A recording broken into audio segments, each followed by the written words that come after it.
So, like I said on the previous problem, first step was getting 0 on one side. That's already done. Step 2 is to factor the non-zero side. And that allows us to go ahead and find the zeros of the non-zero side. So I am taking x plus 3 times x minus 1 times x minus 6. I want to know what values of x cause the whole thing to turn into 0. And that happens if x plus 3 equals 0, or if x minus 1 equals 0, or if x minus 6 equals 0. And so the three values that will cause the left-hand side to equal 0 are -3, +1, and +6. So I'll make a number line. So that would be my next step. And so again, make sure they're in order. So actually, that was nice. They put the factors in the right order, so we didn't risk screwing that up. And then again, I'm going to just pick an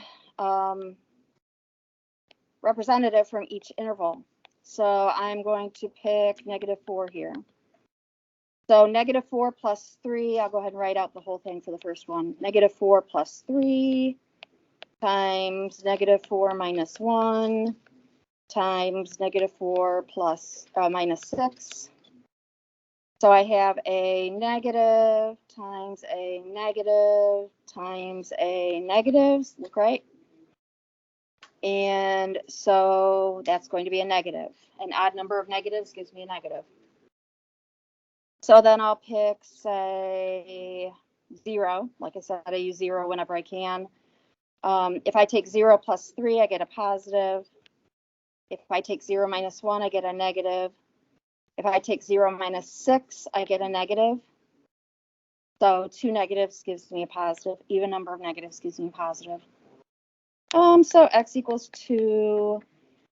2 plus 3 is positive. 2 minus 1 is positive. 2 minus 6 is negative. Odd number of negatives will be negative. I'll go ahead and do 8. 8 plus 3 is positive. 8 minus 1 is positive. 8 minus 6 is positive, and I have no negatives, so it's going to be positive. Okay. Remember that greater than 0 means positive.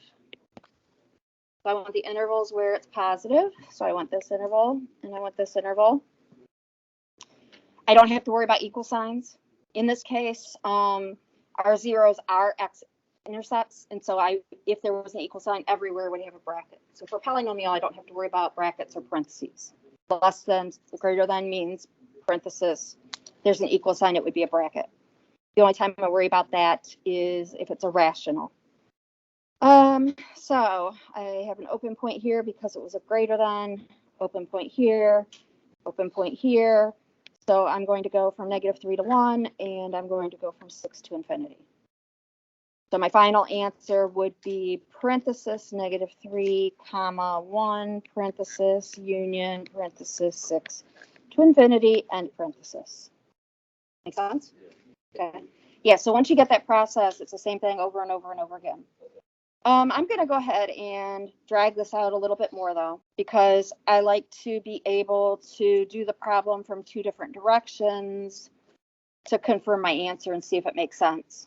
And this is something else that you need to know in this chapter, so I might as well review it. So if I take the graph of x plus 3 times x minus 1 times x minus 6, we already found that its x-intercepts are -3 and 1 and 6.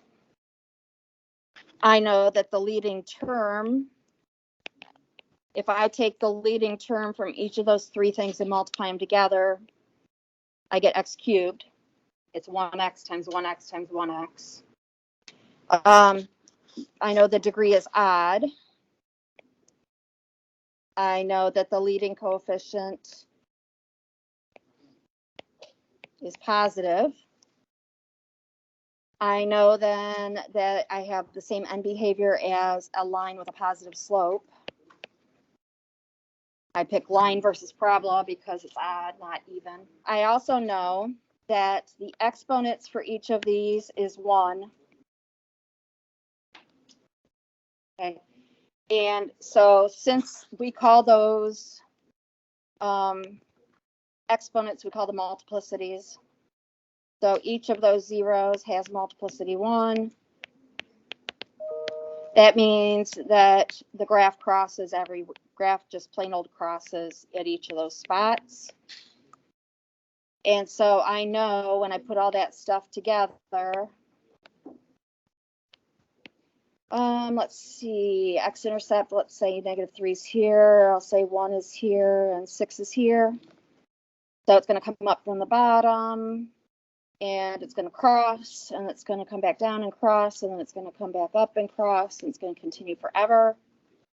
And so I meet all of those criteria. It looks good.